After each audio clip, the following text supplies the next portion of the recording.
Ya. Boleh.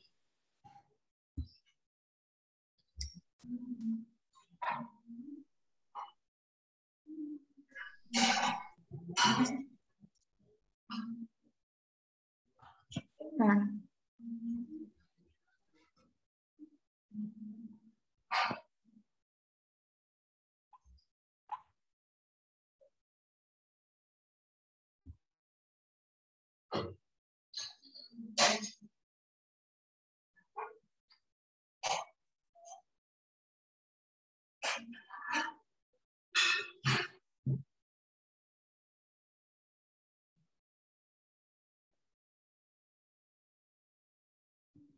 Langsung ya, pada soal pertama.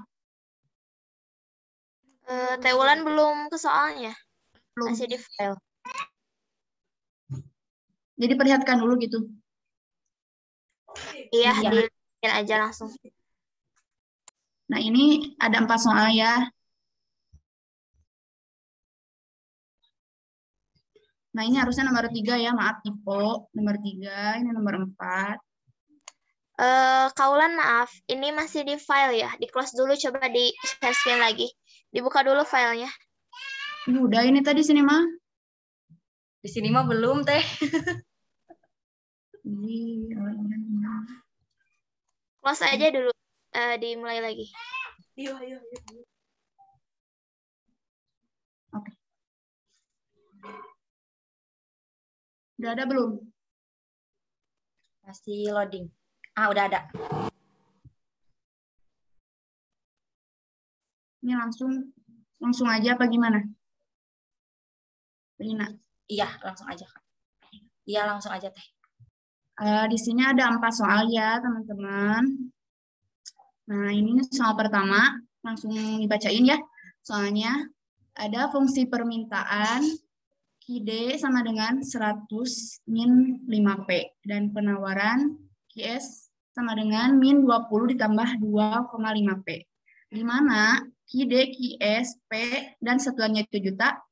Tentukan harga keseimbangan dalam matematik dan grafik pajak dan subsidi. Oke, ini pembahasannya ya. Nah, ini pertama, tadi kan udah diketahui QD sama dengan 100 min 5P, kemudian QS min 20 tambah 2,5P. Ditanyakan harga keseimbangan. Sama dengan permintaan dan penawaran harus sama ya. Jadi, masukkan persamaan-persamaan tadi pada rumus berikut.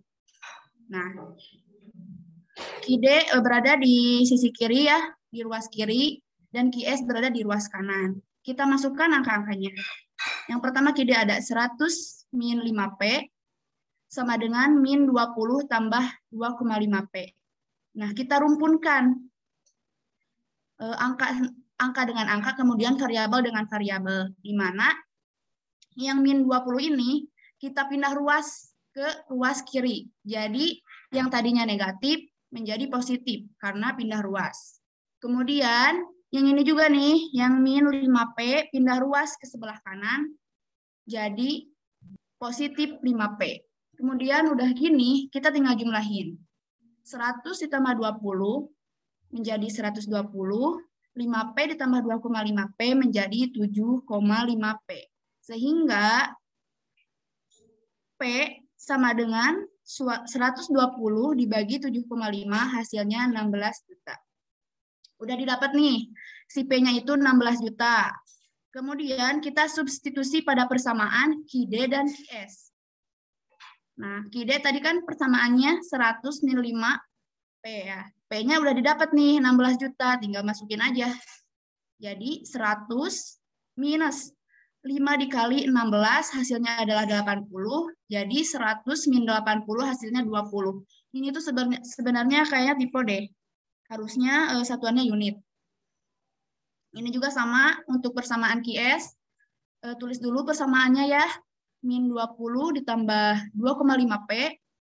Jadi min 20 ditambah 2,5 kali 16 hasilnya 40. hasil akhir adalah 20 unit. Sehingga kurva keseimbangannya itu adalah begini. Nah, ini untuk harga 16 juta. Dan untuk tadi unit kuantitas ada 20. Di mana permintaan dan penawaran itu sama 20. Jadi harga keseimbangan pada penawaran dan permintaan itu adalah 16 juta. Gimana, ada yang ditanyain dulu teman-teman? Lanjut aja. Lanjut aja, Kak. Oke, lanjut ya. Sekarang lanjut ke nomor 2. Bacain lagi ya soalnya.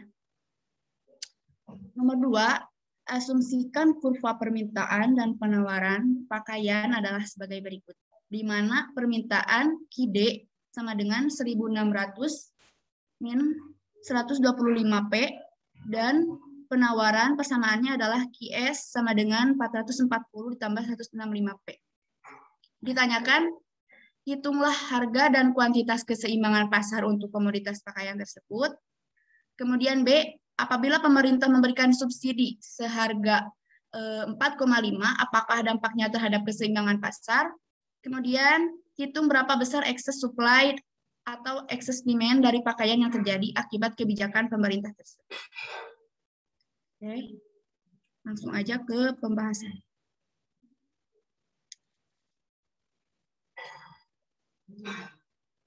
Untuk nomor 2 yang A, dicari harga dan kuantitas keseimbangan pasar untuk komoditas pakaian. Persamaannya adalah untuk harga keseimbangan, di mana QD sama dengan QS. Tadi untuk masing-masing persamaan QD dan QS udah diketahui kan? QD 1.600 dikurangi 125P disimpan di ruas kiri. Kemudian untuk QS 440 ditambah 165P disimpan di ruas kanan.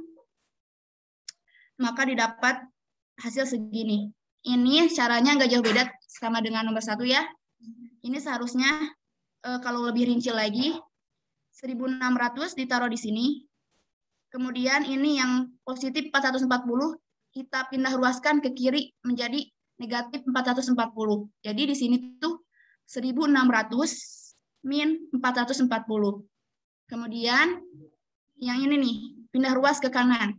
Yang ini 165P ditambah karena ini tadinya negatif, pindah ruas ke kanan jadi positif, jadi ditambah 125, hasilnya 1.160 sama dengan 290P. Kemudian P sama dengan 1.160 dibagi 290, hasilnya adalah 4. Ini nggak diketahui ya satuannya, nggak tahu juta, nggak tahu ribu. 4, nggak apa-apa. Kemudian hasil P tadi yang 4 kita substitusi ke persamaan QD, yaitu 1.600 dikurangi 125P, kita substitusi P-nya 4 menjadi 1.600 dikurangi 125 kali 4 dikurangi ya. Kemudian hasil akhirnya adalah QD sama dengan 1.100. Untuk QS pun sama, kita substitusi tadi dari hasil P4 substitusi ke fungsi ini.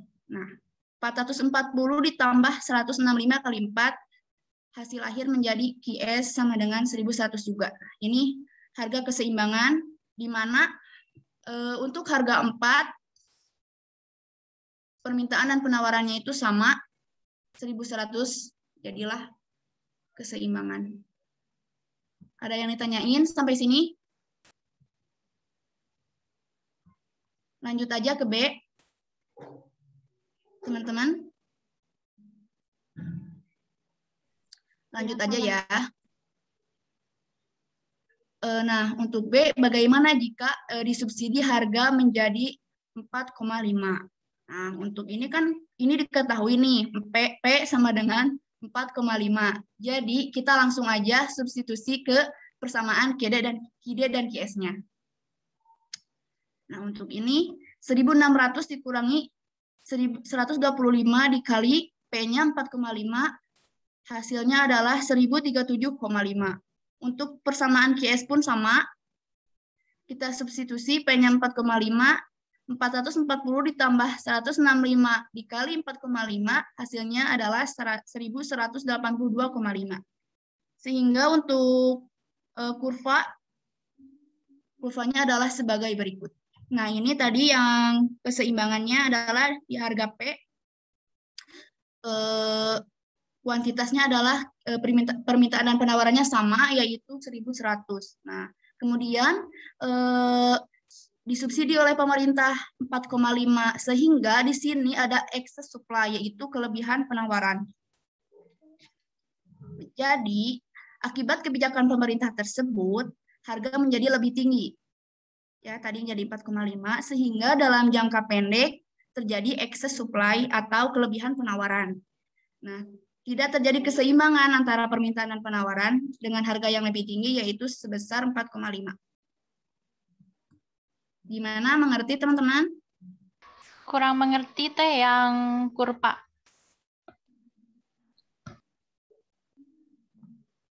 Tapi ini kelihatan nggak ininya, kurvanya?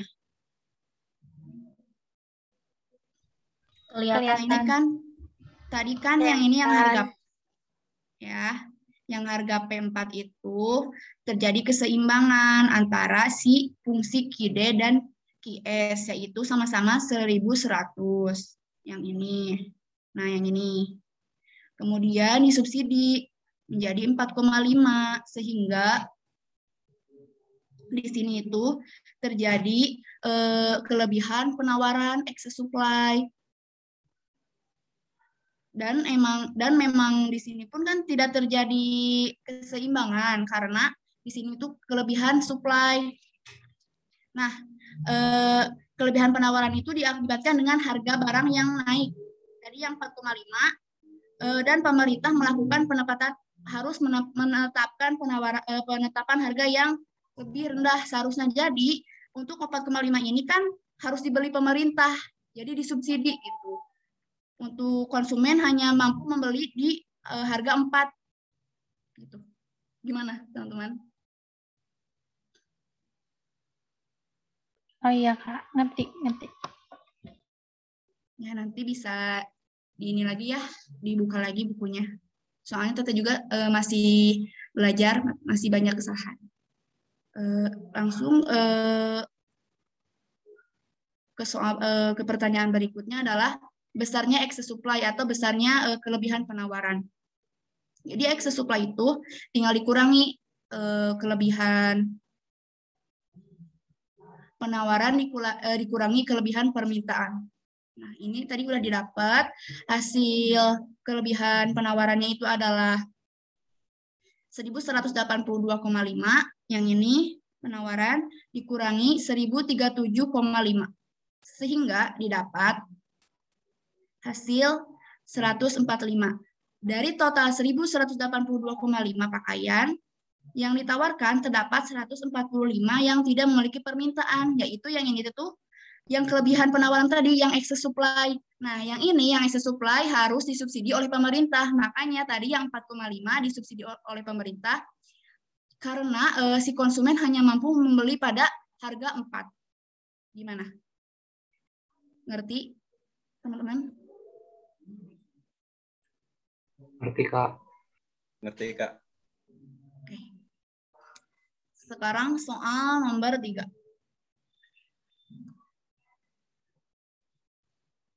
Soalnya ini ya. Nah, ini harus nomor 3 ya, maaf.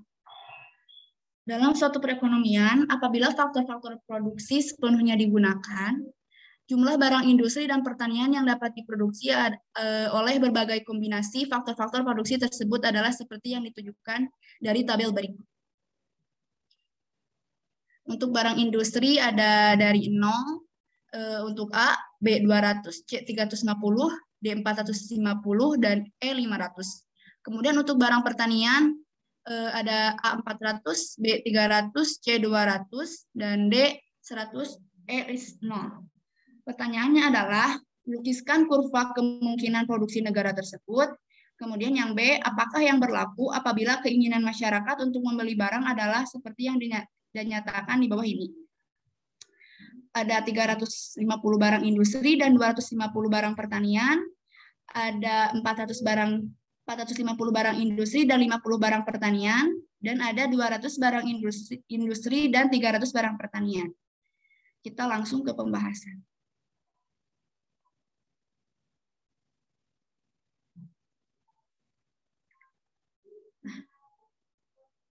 Untuk kurvanya seperti ini. Tadi untuk A 400 dan untuk B untuk A kan 400 di barang apa tadi? Barang industri ya. 0 di barang industri.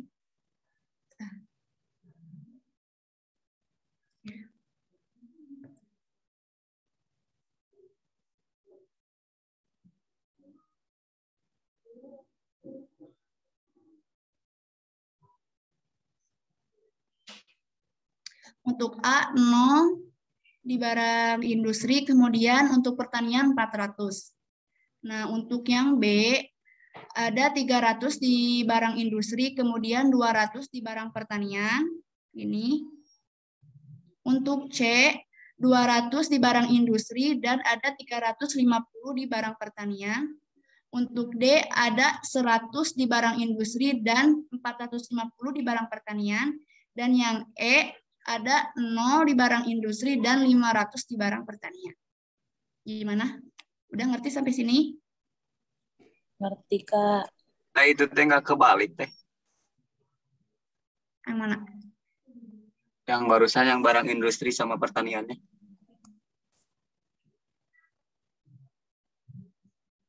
Kita lihat dulu. Enggak, udah benar tadi. Barang kayak kata aku kan barang industri 0, barang pertanian 400. Ini. Nah, 0 ini tuh kan di sini tuh kan titik 0 ya. Ini garis ini tuh 0. A 0 kan yang barang industri, kemudian yang pertaniannya 400 di sini. Ngerti nggak? Iya teh. Jadi tetehnya salah penyebutan teh, maaf. Oh ya, Jadi, maaf. balik.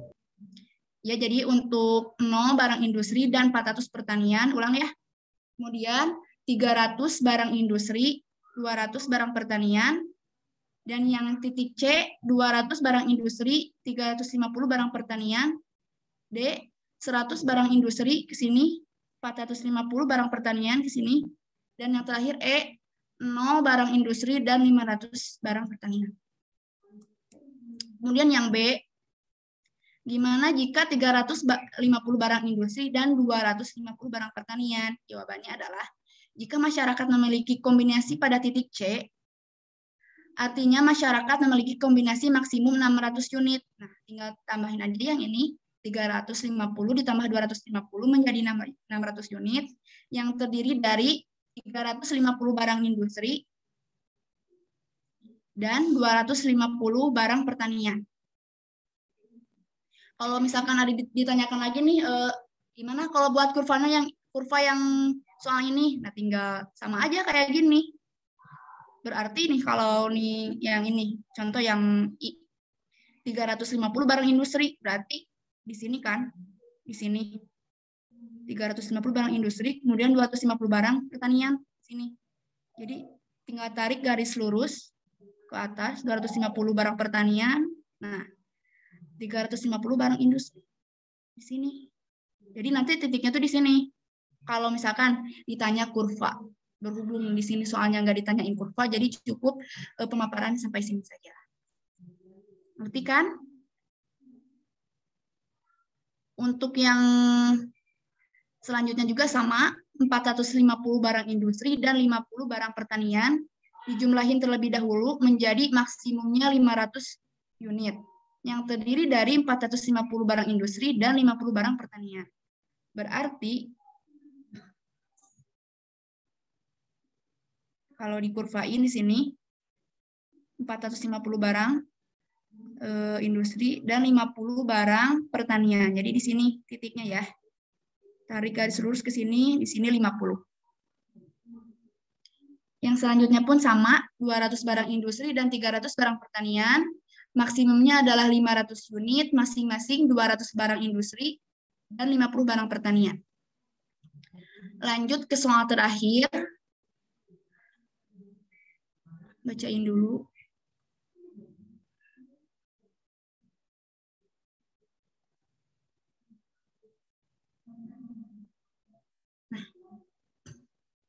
Dalam suatu pasar, jumlah permintaannya pada berbagai tingkat harga adalah seperti ditunjukkan dalam tabel. Untuk harga ada 10.000, 8.000, 6.000, 4.000, dan 2.000. Untuk permintaan, untuk yang 10.000 ada 1.500. Untuk harga 8.000 ada permintaan 2.000. Untuk harga 6.000 ada permintaan 2.500. Untuk harga 4.000 ada permintaan 3.000. Dan untuk harga 2.000 ada permintaan 3.500. Ditanyakan, gambarkan grafik atau kurva permintaan barang tersebut. Kemudian, misalkan pendapatan masyarakat bertambah dan menyebabkan permintaan naik sebanyak 20%. Hitunglah jumlah permintaan yang baru pada setiap tingkat harga. Kemudian, gambarkan kurva permintaan yang baru. Apakah sejajar dengan kurva permintaan yang lama? Langsung saja.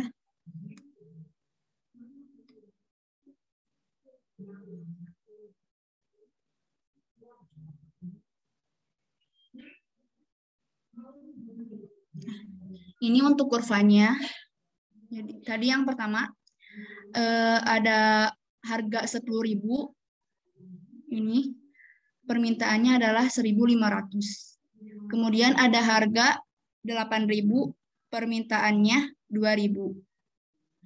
Ada harga 6.000, permintaannya 2.500. Kemudian pada harga 4.000, permintaannya 3.000.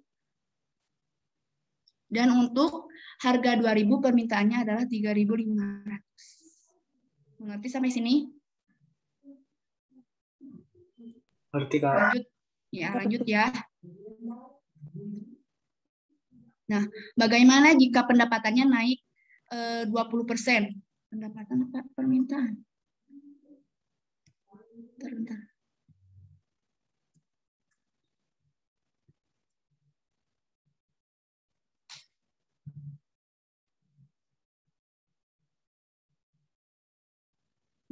Bukan pendapatan.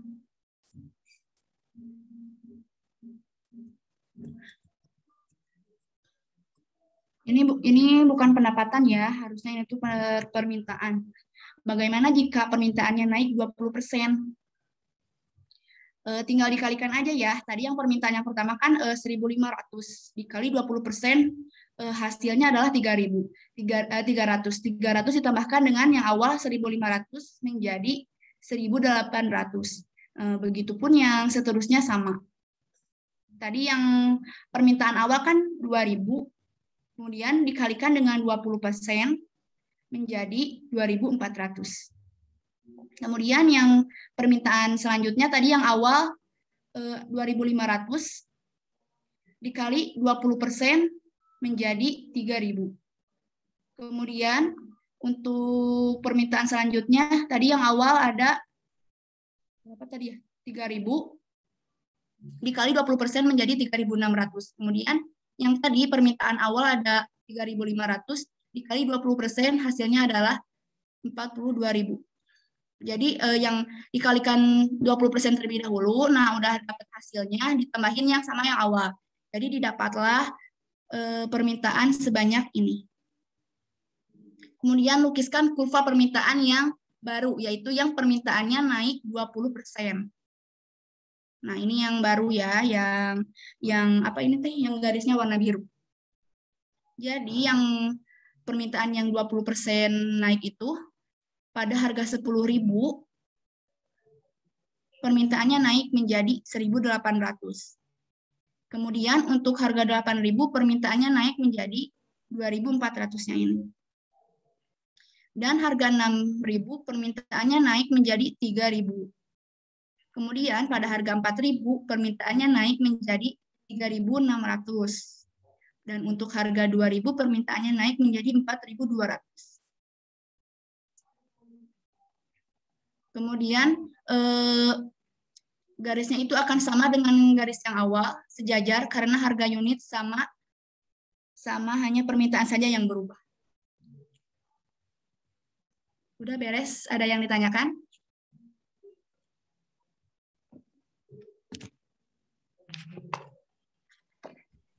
Gimana Teh Ina? Terima kasih Bulan atas penjelasannya. Buat teman-teman di sini ada yang mau ditanyain?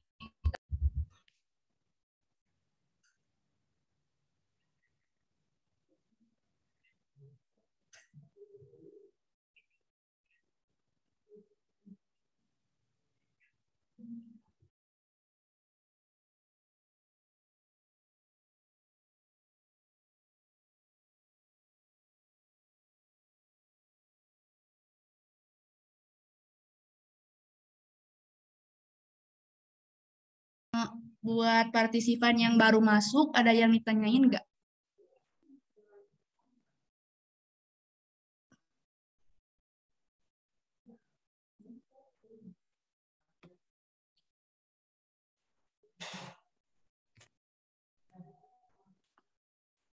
Atau misalkan ada yang kurang paham dari salah satu pemaparan tadi, boleh ditanyain ya, teman-teman.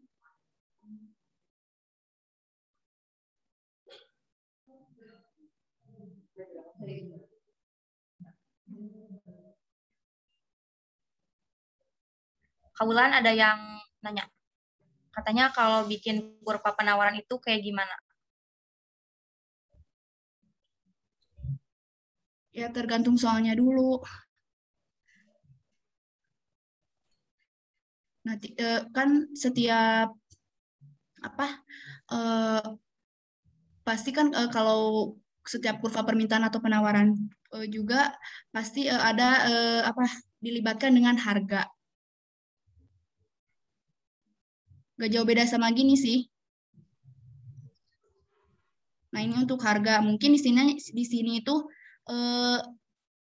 kalau penawarannya di sini juga dituliskan kuantitas penawaran. Di sini ada gak ya contohnya?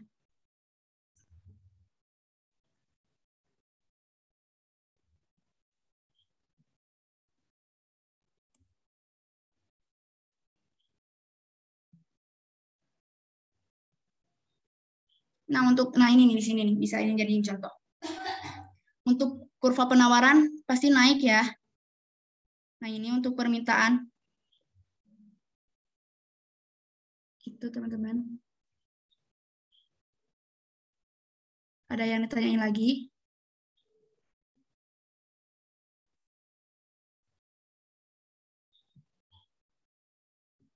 Gimana nih buat teman-teman? Takutnya masih pada bingung. Untuk soal yang ini kita share kok di grup.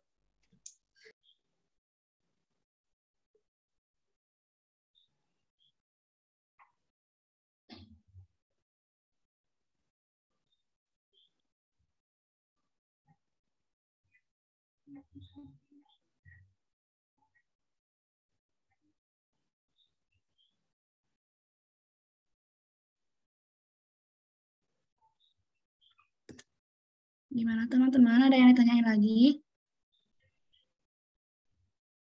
Nah ini untuk contoh kurva penawaran ini ya, yang garis merah ini. Ini untuk harga, untuk kuantitas. Supply kan penawaran, dan demand adalah permintaan. Jadi untuk kurva penawaran itu akan si garisnya itu akan naik. Kalau kurva permintaan si garisnya akan turun. Gitu. Kebetulan ada yang nanya lagi nih. Katanya kalau penambahan pajak ke harga itu cara menghitungnya sama seperti subsidi atau beda? Aduh.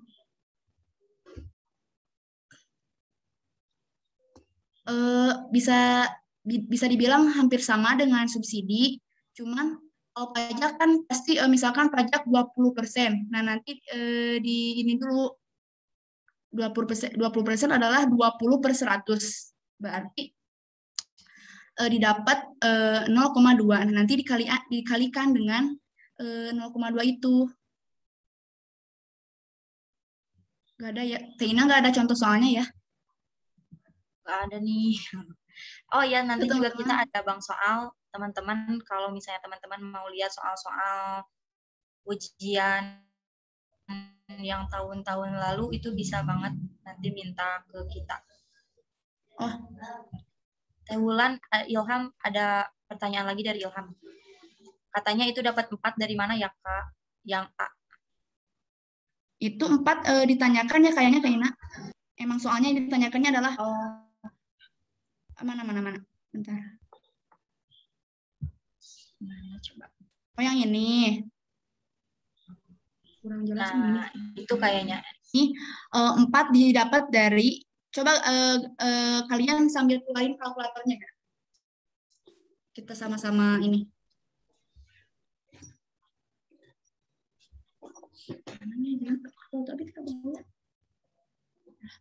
Nah,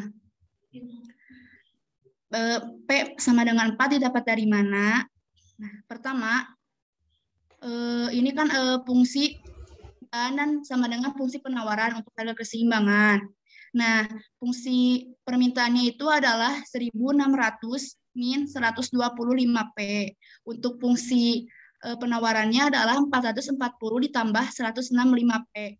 Nah, di sini kita rumpunkan angka dengan angka, variabel dengan variabel.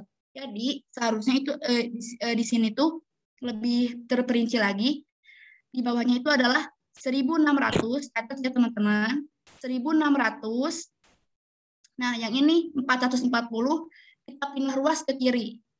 Yang tadinya positif, pindah ruas menjadi negatif. Jadi, di sini tuh didapat 1.600 min 440, hasilnya adalah 1.160. Nah, untuk yang bervariabel P ini, kita pindahin pindah ruas ke ruas kanan. Yang ini negatif 125P, pindah ruas ke kanan menjadi positif 125P. Jadi, jumlahin 125P ditambah 165P, hasilnya adalah 290. Nah, udah gini, P sama dengan 160 dibagi, ya, dibagi 290, hasilnya adalah 4. Jadi 4 itu didapat dari yang barusan Teteh jelasin. Gimana? Ngerti? Yang barusan bertanya? Gimana Kang Ilham? Udah katanya Teteh, makasih. Buat teman-teman yang lain, ada yang mau ditanyakan lagi?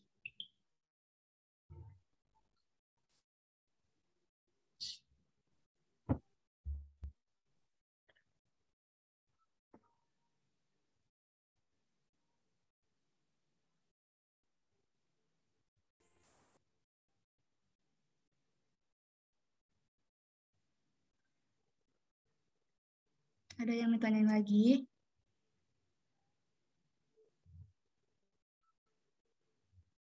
Bisa bawa kalkulator.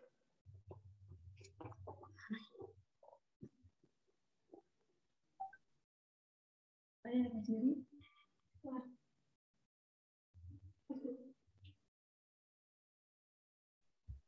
Ada lagi gak nih teman-teman? Atau misalkan teman-teman ada yang mau berbicara nih, Teh, aku mah sama dosen aku bukan gitu caranya, misalkan.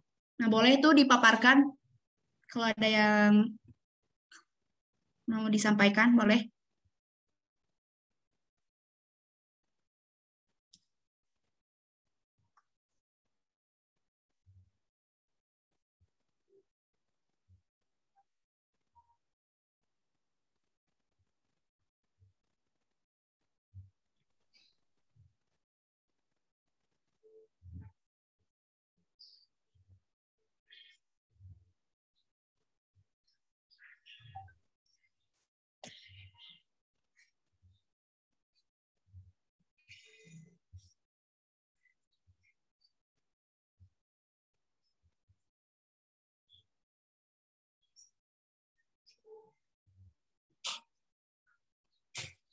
Mau dijelasin lagi yang ini yang nanya, Kak izin bertanya kalau penambahan pajak ke harga itu cara perhitungannya sama seperti subsidi atau beda? akan sama seperti subsidi. Jadi nanti itu pasti akan diketahui dulu nih fungsinya, dan P-nya juga pasti diketahui. Cuman yang dan diketahui juga apa pajaknya. Jadi tinggal kaliin dengan pajak. Nah, misalnya ini nih. Misalkan yang ini. P-nya udah diketahui. Dan ditanyakan pajak misalkan 20%. Tinggal dikaliin yang ini. Yang hasil ini 1037,5 dikali dengan pajak yang ditanyakan 20% misalkan. Berarti 1037,5 dikali 0,2. Hasilnya berapa? Itu ya. Gimana, ngerti yang nanya tentang pajak?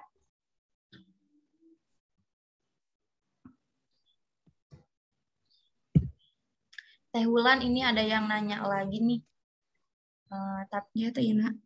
Tapi sebelum itu teman-teman, itu ada link absen, tapi teman-teman jangan dulu live ya, karena nanti kita ada screenshot terlebih dahulu untuk bukti bahwa teman-teman mengikuti study club. Ini ada yang mau nanya lagi. Katanya kurva indifferent itu gimana ya? Atau beda materi lagi? Katanya gitu.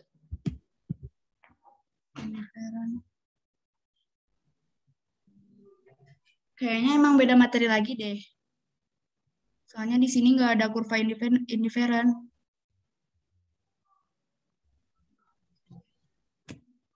Dan Tete juga kayaknya lupa. Nggak tahu emang. Gitu, boleh kan, dijelasin atuh? Baik Teh, terima kasih kata Nadita. Buat teman-teman yang lain ada yang ditanyain lagi gak?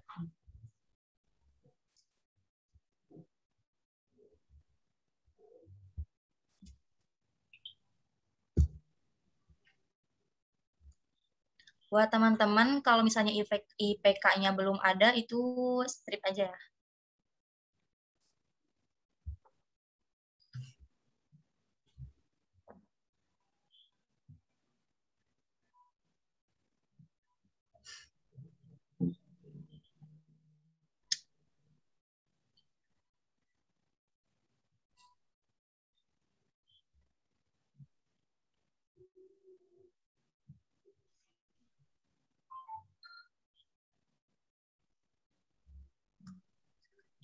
Maaf Kak, tadi kita info.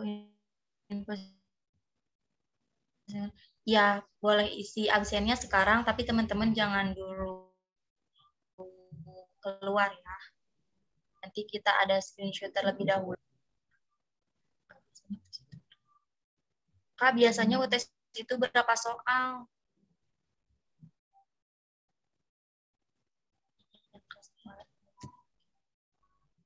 Untuk kurva indifferent mah beda ya teman-teman sama yang pembahasan di SC ini.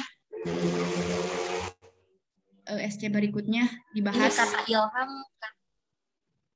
Teh Wulan, kata Ilham biasanya UTS itu berapa soal katanya? Beda-beda sih, tergantung. Beda ya. Dosennya juga ya Teh Ina, tergantung dosennya juga. Kadang ada yang 3 soal. Terus kadang-kadang waktu TTM ya pas UTS mikro itu kebanyakan tuh teori, adalah 1-2 soal tuh hitungannya, cuman kebanyakannya materi gitu. Sukma yang kelas pengantar ekonomi diisinya gimana Kak? Itu kelas kalian kelas apa? Kayak misalnya kelasnya kelas A atau kelas B, kelas C kayak gitu teman-teman.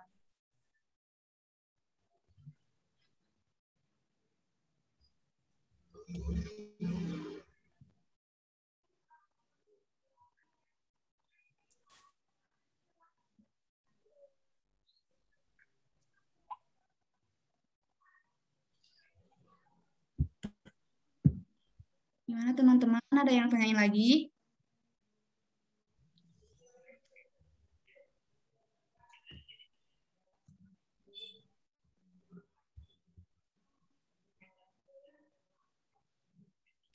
Baik teman-teman, kalau dirasa cukup, seperti ini kita akhiri aja ya sesi sharing study club ini. Diisi sesuai kelas kalian. Terima kasih buat teman-teman yang udah nyempetin buat join nih. Oh, gimana Teh Wulan? Share kan? Apa? Boleh stop share? Boleh. Oke.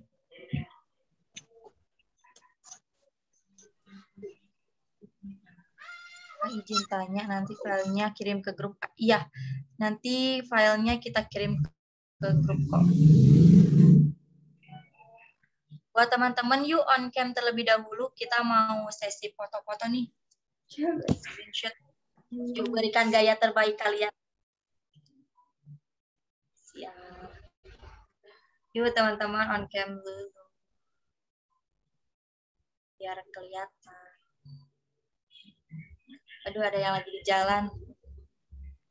Nggak apa-apa.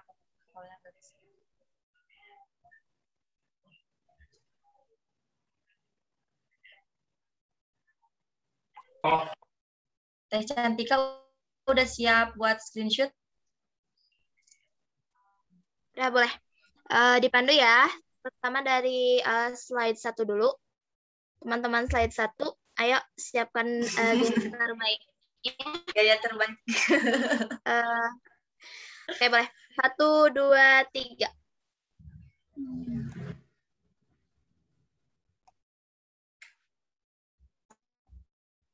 Sebentar ya, teman-teman.